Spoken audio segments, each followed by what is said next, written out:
எரேமியா 30ஆம் அதிகாரம் 19வது வசனம்.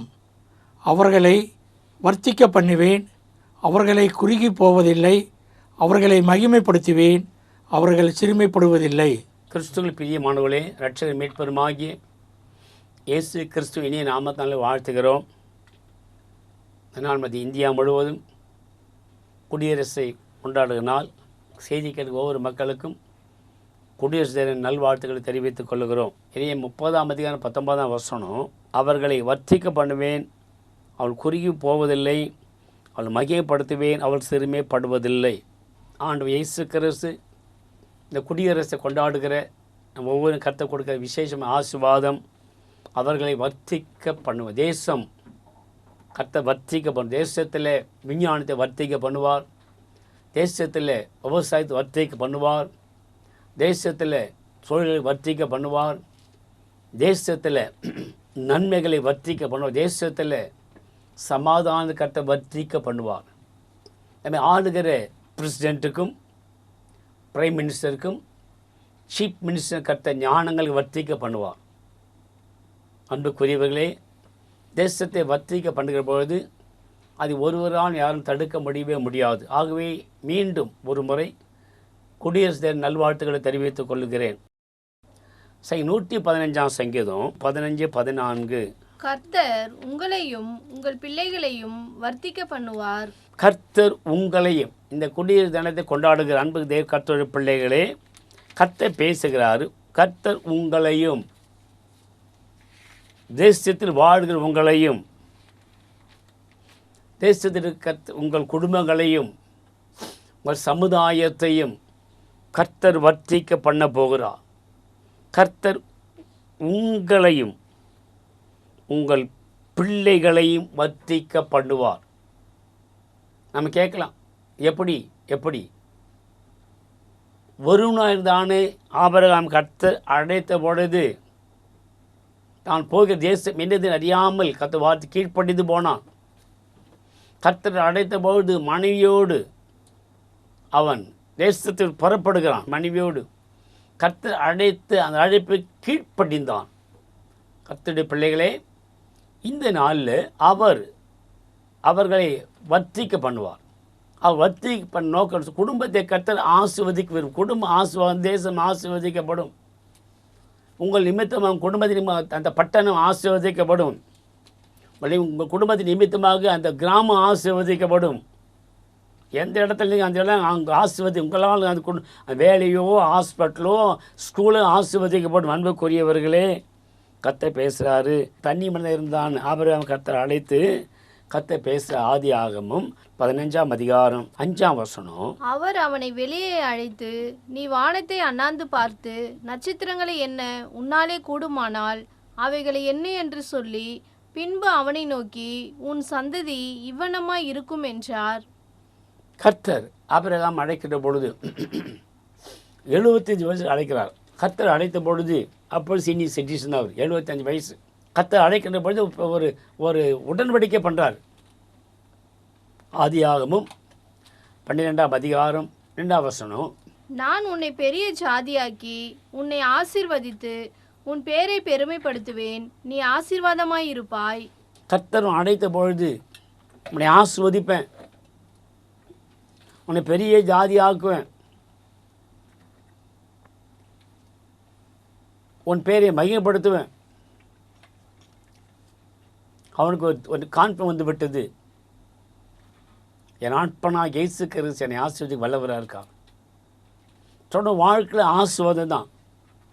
ஆசீர்வாதத்து மேலே ஆசீர்வாதம். அன்புக்குரியவர்களே, அதே நேரத்தில் கர்த்தர் ஆசீர்வதிக்கிற பொழுது ஆசீர்வாதத்தோடு நீங்கள் தான் காரணம். ஏன்னா பரிசுத்த ஆவியானவர் ஆபிரகாம் அழைக்கிற ஆபிரகாம் வந்து கர்த்தர் அழைச்சார். கர்த்தர் அவன் அழைத்த பொழுது அவன் செய்த காரியம், அவனுடைய உறவின் முறையாகிய லோத்தையும் கூட அழைத்து கொண்டு வருகிறான். கர்த்தர் ஆபிரகாம் அழைச்சார், நீ மாத்திரவானார். கர்த்தர் ஆபிரகாம் நிமித்தமாக லோத்தையும் கூட கர்த்தர் ஆசீர்வதிக்க விரும்பினார். நான் அவர்களை வர்த்திக்க பண்ணுவேன். கூட இருந்த பொழுது ஆபிரகாம் நிமித்தமாக லோத்து ஆசீர்வதிக்கப்பட்டான். லோத்தும் பெரிய பணக்காரனாக ஆகிறான்.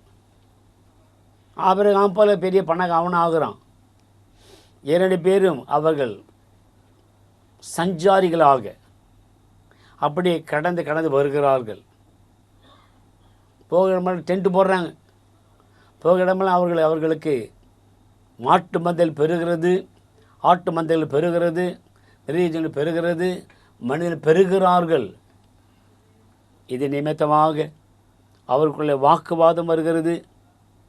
அப்போது தன்னுடைய உறவின் முறையாகிய லோத்துவை பார்த்து, ஏன்னா இந்த வேலைக்கார நிமித்தமாக நமக்கு சண்டை வருது, மனசாமி ஏற்படுகிறது, எந்த தேசத்து சலைப்பு அங்கே போய் செட்டில் ஆகிட்டுன்றார், போன்றார், பர்மிஷன் கொடுக்குறாரு. அவர் பர்மிஷன் கொடுத்து போன பிற்பாடு வேதம் சொல்லுகிறது, ஆதியாகமும் 13ஆம் அதிகாரம் 11ஆம் வசனம். அப்பொழுது லோத் யோர்தானுக்கு அருகான சமபூமி முழுவதையும் தெரிந்து கொண்டு கிழக்கே பிரயாணப்பட்டு போனான். இப்படி அவர்கள் ஒருவரை ஒருவர் விட்டு பிரிந்தார்கள். இப்படி அவர்கள் ஒருவர் விட்டு பிரிந்தார்கள். ஆனாலும் கூட கர்த்தர் ஆபிரகாம் மாத்திரம் கர்த்தர் ஆசீர்வதிக்க விரும்பினார். இருக்கவெல்லாம் ஆபிரகாம் நிமித்தமாக அந்த லோத்துக்கு பிளஸ்ஸிங் கிடச்சது. இப்பொழுதோ அவனை விட்டு வெளியே போன பிற்பாடு கர்த்தர் பேசுகிறாரு.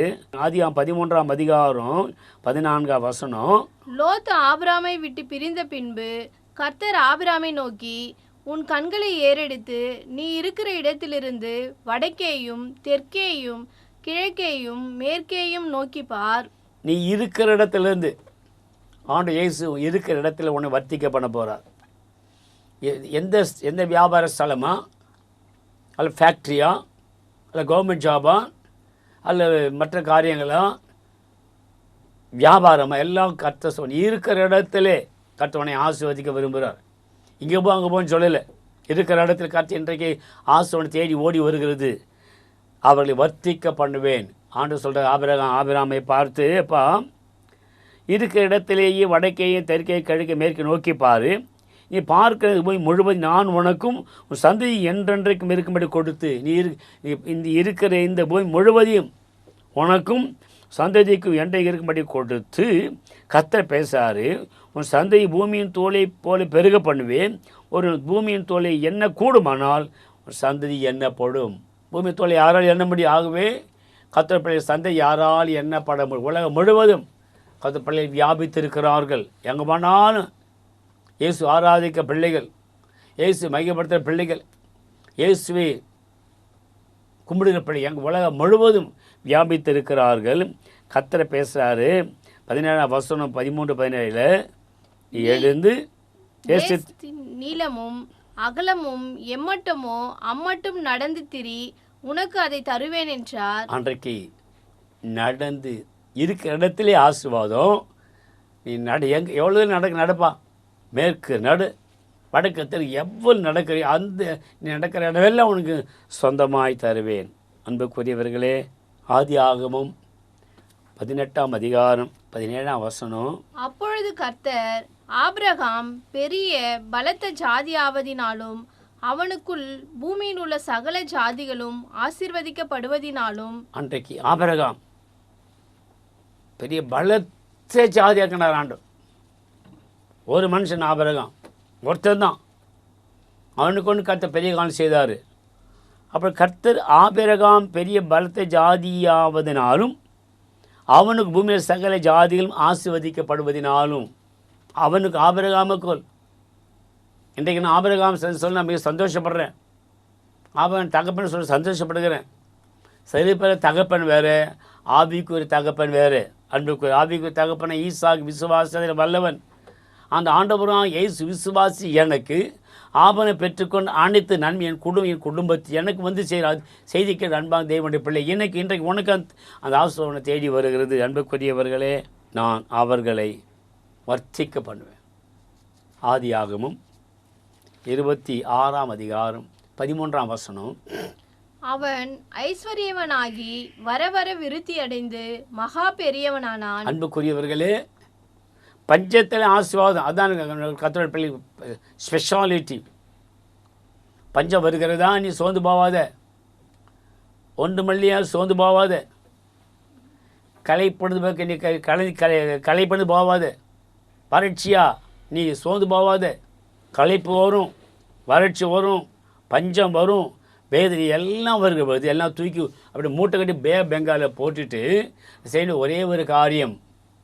ஆபிரகாம் பார்த்து சொன்னார, வானத்தை அண்ணாந்து பார், செய்ய வேண்டிய காரியம், உன்னை அழைத்து உண்மையுள்ளவர், உன்னை விசாரிக்க உண்மையுள்ளவர், இயேசுக்கு உண்மையுள்ள அந்த இயேசு கிறிஸ்துவை விசுவாசோடு பார்க்கிற பொழுது பஞ்சத்தில் விதவிதைத்தான் இந்த ஆபிரகாம் மகனாகி ஈசாக்கு. அவன் வர வர வர விருத்தி அடைந்து மகா பெரியவனானான். தேசத்தில் இருக்கிற இடத்துல ஆண்டு இயேசு கிறிஸ்து ஈசாக்கை விருத்தி அடைய, இயேசு என்னை உன் விருத்தி அடைய செய்ய போகும். மகன் மூலமாக ஒரு ஆசீர்வாதம், மகள் மூலம் ஒரு ஆசீர்வாதம், ஒரு பெரிய பெருக்கம் ஏற்பட போகிறது. ஆண்டு இயேசு உன்னை கீழாக்காமல் மேலாக்குவார், வாழாக்காமல் தலையாக்குவார். அன்புக்குரியவர்களே, அந்த தேசத்தை பெரிய பணக்கார நிமித்தமாக அவனுக்கு 14ஆம் வசனம், அவன் ஆட்டு மந்தையும் மாட்டு மந்தையும் அநேக பணிவிடைக்காரும் இருந்தபடினா, அநேக பெரிய மாட்டு மந்தைகள், மாட்டு பெருகிறது, பெருகிறது, மனுஷன் பெருகினால் பெருக பெருக பெருக இவ்வளோ ஃபுட்டு கொடுக்கணும், தண்ணி கொடுக்கணும். இருக்கிறதான தண்ணி வற்றி போகிறது. அப்பொழுது அவன் ஜெபித்து கொண்டிருக்கிறான். இந்த ஈசாக்கு அந்த ராத்திரி நேரத்தில் தரிசனம் கொடுத்து, இந்த பக்கம் நீ இருக்கிற இடத்துலையே கொப்பாவுக்கு கிணறு காமிச்சாம, கொப்பாவுக்கு கிணறு வெட்டினார். அப்போ அந்த கிணறு அப்படி தான் இருக்குது. கிணறு தோண்டு சொல்லுகிற போது ஆதியாகமம் 26ஆம் அதிகாரம் 19ஆம் வசனம், ஈசாக்குடைய வேலைக்காரர் பள்ளத்தாக்கிலே வெட்டி அங்கே சுரக்கும் நீரூற்றை கண்டார்கள். ஆண்டவராய் கர்த்தர் அன்றைக்கு ஆபிரகாமுடைய கிணற்றை அவனுக்கு சொப்பனத்தை காண்பித்து வேலைக்காரத்தோட இங்கே கிணறு தோண்டு மாட்டார். அங்கே அந்த நீரூற்றை கண்டார்கள். ஈசாக்குடைய வேலைக்காரர் பள்ளத்தாக்களை வெட்டி அங்கே சுரக்கும் நீரூற்றை கண்டார்கள். அன்புக்குரியவர்களே, பரிசுத்த ஆவியின் உன்னோடு கூட இடைப்படுகிறபடினால பரிசுத்த ஆவி உன்னை எடுத்து பயன்படுத்துவார். வரும்போது காரியம் உனக்கு அறிவிப்பார். உன்னால் முடியாது, இது பரிசுத்த ஆவி கூட முடியும் என்று ஆவியான்னு சொல்லுவார். ஆவியை இடம் கொடுக்கணும். அப்பொழுது நடக்கிற காரியம், ஈசாக்குடைய வேலைக்காரர் பள்ளத்தாக்கை வெட்டி அங்கே சுரக்கும் நீரூற்றை கண்டார்கள். அது ஆசீர்வாத நீரூற்று. 20ஆம் வசனம், கேராரு மெய்ப்பர் இந்த தண்ணி எங்களுடைய என்று சொல்லி ஈசாக்குடைய பேருடனே வாக்குவாதம் பண்ணினார்கள். ஆண்டவனை ஆஸ்வதிக்கிற பொழுது அவளை வர்த்திக்க பண்ணுவேன். நீ கட்டணம் ஆசீர்வதிக்க போகிறாரு. அதே நேரத்தில் எதிராக கலகங்கள் இந்த ஆண்டு உனக்கு எதிராக எதிர்ப்பு கூட அதிகமாக வரும், எதிர்ப்பு வரும் உனக்கு. இந்த ஆண்டில் அநேக காரணம் நீ ஃபேஸ் பண்ண போகிற. ஆனாலும் நீ ஃபேஸ் பண்ண கத்தும் கூட இருப்ப, பயப்படாத. எதிராக அநேக கூட்டங்கள் கூடுவார்கள், எதிராக பேசுவார்கள், ஒரு கூட்டம் எழும்போம். ஆனால் ஆண்டவராக இயேசு கிறிஸ்து உன்னோடு கூட இருக்கபடினாலே நீ அமைதியாக ஈசாக்கு போல் அமைதியாக கற்றுக்கொள்ள வேண்டும். வாக்குவாதம் பண்ணுகிறார்கள். ஈசாக்கு ஒன்றும் செய்யவில்லை. அவன் அமைதியாக வாக்குவாதம் பண்ண அந்த கிணற்றுக்கு ஏசேக் என்று பெயரிட்டான். வாக்குவாதம் சண்டை நடக்குது, சைலண்ட்டாக வந்துட்டு அந்த இடத்துக்கு எப்போ அது கிணறு எடுத்துக்க சொல்லிட்டு அமைதியாக அடுத்த கிணறு தோன்றார். அடுத்த வசனம் 21ஆம் வசனம், வேறொரு துறவை வெட்டினார்கள், அதை குறித்தும் வாக்குவாதம் பண்ணினார்கள். ஆகையால் அதற்கு சித்னா என்று பெயரிட்டான். இன்னொரு கிணறு வெட்டுகிறார்கள். தேவனுடைய ஒத்தாசை, தேவனுடைய அபிஷேகத்தினால, ஞானத்தினால ஈசாக்கு இன்னொரு துறை வெட்டுகிறான். அந்த துறவு எங்கன்னு சொல்லி அவர் சண்டை போடுகிறார்கள். அன்புக்குரியவர்களே, அங்கேயும் ஈசாக்கு எதிர்த்து சண்டை போடவில்லை, அவன் வாக்குவாதம் பண்ணவில்லை. அமைய கர்த்தருக்குள்ள கர்த்தைய காலத்தான் ஸ்தோத்திரம் துதிய பையன் வாயில் இருக்கும் வசனத்தை பிரகாரம் அமைய கர்த்தர் ஸ்தோத்திரம் பண்ணான். அதற்கு பிற்பாடு அவன் தீர்மானம் எடுக்கிறான். இனி அடுத்த கிணறு தோண்ட போகிறேன், அடுத்த துறவு தோண்ட போகிறேன். அந்த இடத்துல யார் என்ன சண்டை போடக்கூடாது. கர்த்தர் தீர்மானம் பண்ணுறான். ஆண்டு தீர்மானம் பண்ணுறான்.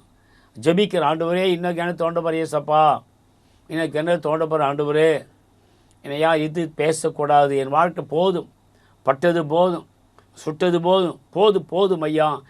சொன்ன வார்த்தை என்னால் கேட்கபடி காது கேட்டு ஒரு மாதிரி ஆகிவிட்டது. இந்த தூஷண வார்த்தை கேட்கக்கூடாதுன்னு ஆண்டவர் சமூகத்தில் அந்த ஈசாக்கு ஜெபம் பண்ணிட்டு வேறு துறவு வெட்டுகிறான்.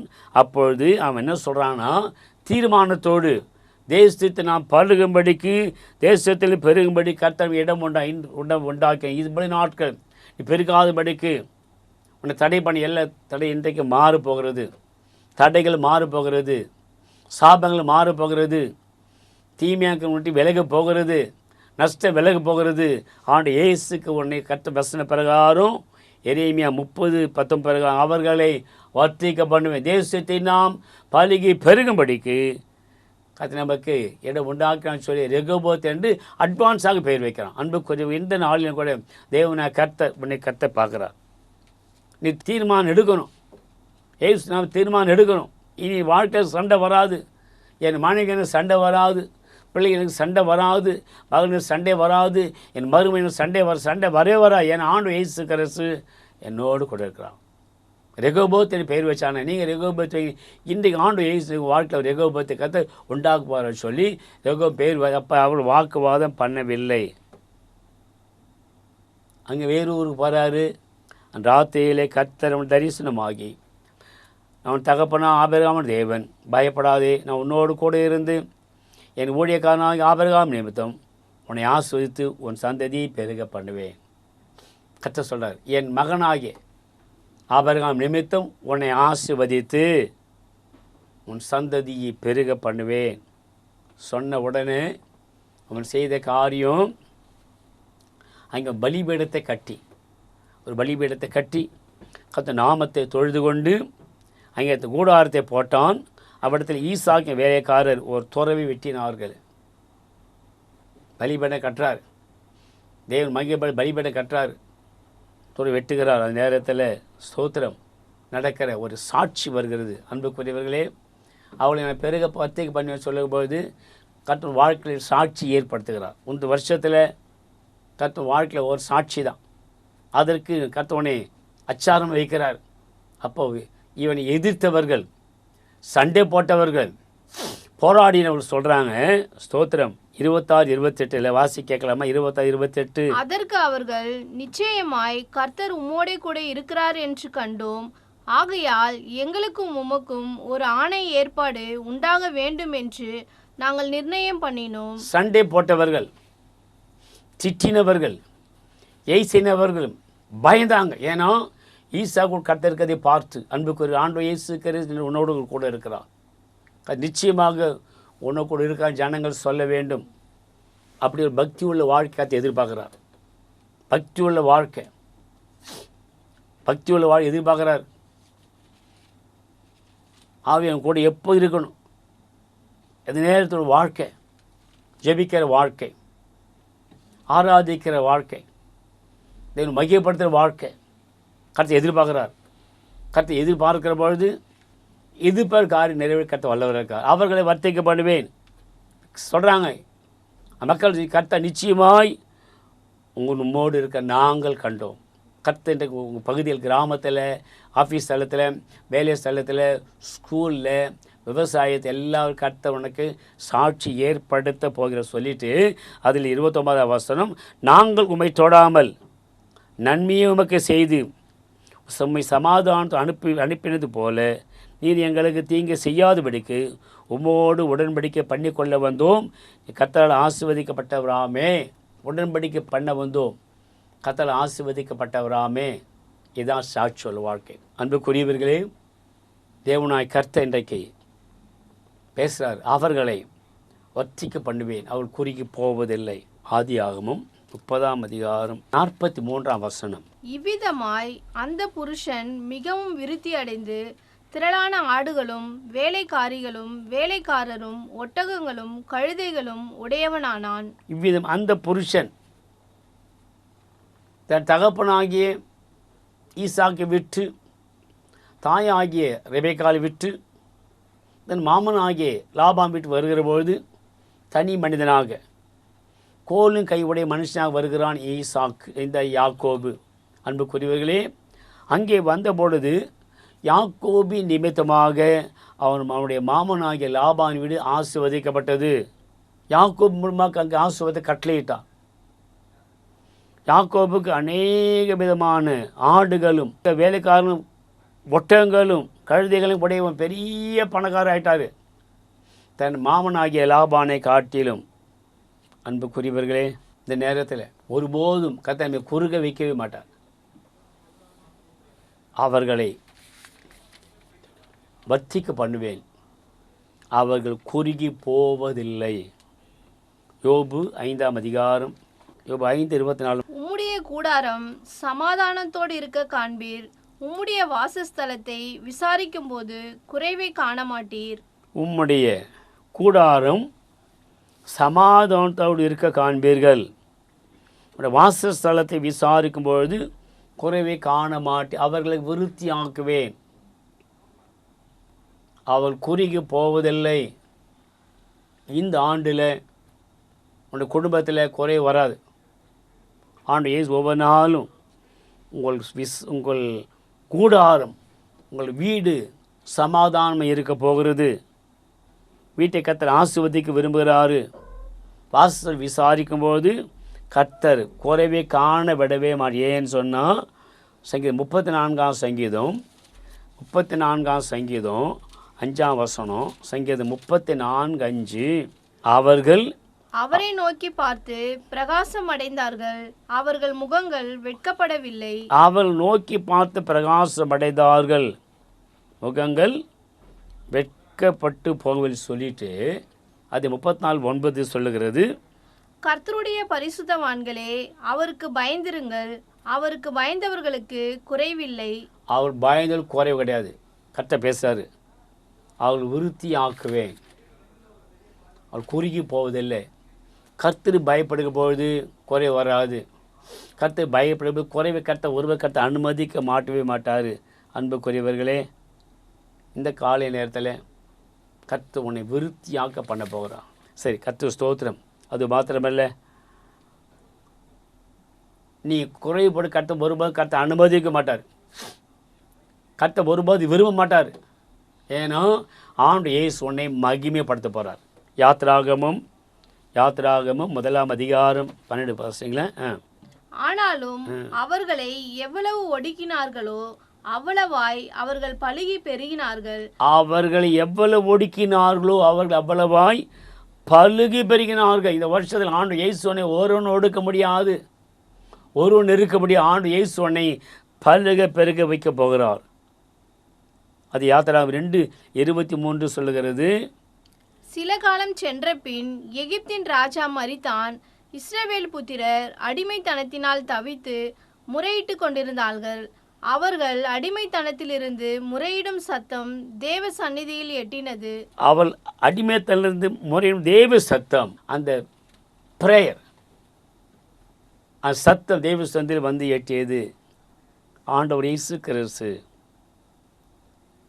உங்களை நான் மையப்படுத்த போகிறேன். அது மாத்திரமல்ல, நீங்கள் சிறுமைப்படுவதில்லை. யாத்திராகமம் 3ஆம் அதிகாரம் 7ஆம் வசனம். அப்பொழுது கர்த்தர் எகிப்தில் இருக்க ஜனத்தின் உபத்திரவத்தை நான் பார்த்து ஆரோடு நிமிடம் அவர்கள் இடுகிற கூக்களை கேட்டேன், படுகிற வேதனை அறிந்திருக்கிறேன். நீ சிறுமைப்படுவதில்லை. ஜெபிக்கலாமா? அன்பன் நிறைந்த நல்ல ஆண்டவரே, இந்த ஆசீர்வாதமான இந்த நல்ல நாளுக்காகி ஸ்தோத்திரம். குடியரசு தினத்தன்று எங்களை ஆசிர்வதி கடந்து வந்திருக்கிறையா. என் தேசத்தை ஆசிர்வதிங்க, எங்கள் இணைஞ்ச பந்துக்களை ஆசிர்வதிங்க, எங்கள் சொந்தங்களை ஆசிர்வதிங்க, சபை மக்களை ஆசிர்வதிங்க, சபை போதகரை ஆசிர்வதிப்பீராக. எல்லா திருச்சபைகள் எழுப்பில் உண்டாகட்டும். இந்த பெரிய தினத்தில் எல்லாம் நடக்கிற ஒவ்வொரு ஊழியங்களை அபராதமாக கர்த்தர் ஆசிர்வதிங்க. தொடர் கிருபைகள் பாதுகாத்துக்கொள்ளும். இன்றைக்கு ஆண்டவரே, சங்கத்தில் நடக்கிறதான இந்த ரிவைவல் ஃபாஸ்டிங் பிரேயர் அபராதமாக கர்த்தர் ஆசீர்வதி. சபை கட்டுப்படுறதுக்காக நமக்கு நன்றி. தொடர்ந்து எங்கள் ஒவ்வொரு குடும்பத்தில் குறைகளையும் கர்த்தர் மாற்றி நிறைவே காண உதவி செய்யும். எங்களை விருத்தியாக்கும். மக்கள் அபிஷேகத்தை விருத்தியாக்கும். நன்மையினால் வர்த்திக்க பண்ணும். கிருபையினால் வர்த்திக்க பண்ணும். ஆசீர்வாத வர்த்திக்க பண்ணும். இயேசுவின் நாமத்தில் பிதாவே, ஆமென். God bless you. கர்த்தர் உங்களை ஆசீர்வதிப்பார். அன்பார்ந்த நேயர்களே, 26/1/2026 குடியரசு தினத்தை முன்னிட்டு இயேசுவின் பாதத்தில் ஒரு நாள் உபவாச ஜெபம். நேரம் காலை 9 மணி முதல் மதியம் 1 மணி வரை. தேவ செய்தி பாஸ்டர் டி. ஜேசுகுமார். இடம் Ebenezer full gospel church, Chengam, Tiruvannamalai. தொடர்புக்கு பாஸ்டர் ஆரோன். அலைபேசி எண் 9894510186. சின்ன சேலம் ஏஜி சபை நடத்தும் நற்செய்தி திருவிழா நடைபெறும் நாள் பிப்ரவரி 13, 14, 15. நேரம் மாலை 6:30. சிறப்பு செய்தியாளர் பாஸ்டர் டி. ஜேசுகுமார். இடம் கூகையூர் கிராமம், சின்ன சேலம், காந்தி நகர், காமராஜர் நகர். மேலும் தொடர்புக்கு பாஸ்டர் சுரேஷ்குமார் 9894104032.